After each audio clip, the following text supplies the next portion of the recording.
देश में ये जो जातियों अगर के नाम पर हमारे आग लगाई द्वारा जा रही है, हमें ये तो इससे कहा बचाना है ना देश को। धर्म के नाम पर बांटा जा रहा है, जातियों के नाम पर बांटा जा रहा है, संप्रदाय के नाम पर बांटा जा रहा है, लेकिन बिल्कुल देश की संप्रभुता ये बनी तो रहे उसके ये लिए तो हम हम क्या सभी कर रहे को हैं? क्या हम उस दिशा में काम कर रहे हैं? हमारे क्या द्वारा उसके लिए हमारी किसी ओर से कोई काम किया जा रहा है? ठीक है, मैं हमारे लौटूंगा आपके द्वारा पास। ठीक है, ठीक है। किसी भी विश्वजीत जी, अगर डॉक्टर भीमराव अंबेडकर जो है, सभी सभी उनका सम्मान करते हैं, बाबा साहब कहकर के उनको बुलाते हैं, और आप उनके अनुयायी हैं, बड़ी संख्या में जो दलित वर्ग है वो उनका अनुयायी है, और डॉक्टर भीमराव अंबेडकर ने कहा है कि आप पढ़िए और संविधान से चलिए। संविधान की रक्षा की आप लोग बात करते हैं कि संविधान को कोई खतरा ना हो, और उसी संविधान के खिलाफ आप लोग चले जाते हैं, जूते ले जाने की बात करते हैं। भाई, संवैधानिक तरीके से आप जाइए ना कोर्ट में, कोर्ट बना हुआ है, पूरी न्यायपालिका है, आप लड़िए केस। सबसे पहले तो आपका बहुत बहुत धन्यवाद अभिजीत जी, और बाकी पैनलिस्ट जो साथी जुड़े हैं उनका भी जो है धन्यवाद। उन्हें भी क्रांतिकारी सलाम। देखिए, ये पूरा मसला आप समझिए, आपने संवैधानिक दायरे की बात की।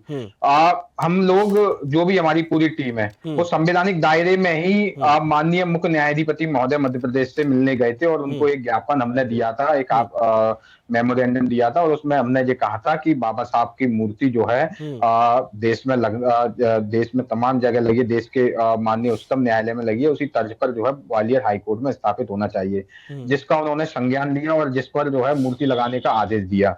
उसके बाद काम चालू हुआ, तमाम सारे पत्राचार हुए, कलेक्टर को, स्मार्ट सिटी को, नगर निगम को, पीएचई को, पीडब्ल्यूडी को, तमाम सारे पत्राचार हुए। सब लोगों ने, बार को, तमाम लोगों ने अपनी प्रतिक्रियाएं दी और आपसी सहमति जताई, वो मूर्ति लगने का काम चालू हुआ। उसके बाद वो विरोध चालू हुआ। लेकिन ये संवैधानिक दायरे की जो बात आ रही है, हम लोगों ने पूरा जो काम किया संवैधानिक दायरे में किया, लेकिन क्या बाबा साहब की मूर्ति को हाईकोर्ट के अंदर नहीं घुसने देना, जबकि वो हाईकोर्ट के आदेश पर वो मूर्ति लग रही है, क्या ये संवैधानिक दायरे में था? ये विरोध नहीं था। तो इसको भी जो हमें सोचना चाहिए कि सभी लोगों को मिलकर के संवैधानिक दायरे को बनाए रखने के लिए, संवैधानिक व्यवस्थाओं को बनाए रखने के लिए जो है साथ में आके काम करना चाहिए। बाबा साहब किसी एक जाति और एक धर्म के नहीं है, किसी एक वर्ग के नहीं है। बाबा साहब इस देश की राष्ट्रीय धरोहर का विषय है। बाबा साहब ने अकेले दलितों के उत्थान के लिए काम नहीं किया, अकेले पिछड़ों के उत्थान के लिए काम नहीं किया। बाबा साहब ने जो है इस देश के आधुनिक भारत के निर्माण के लिए काम किया।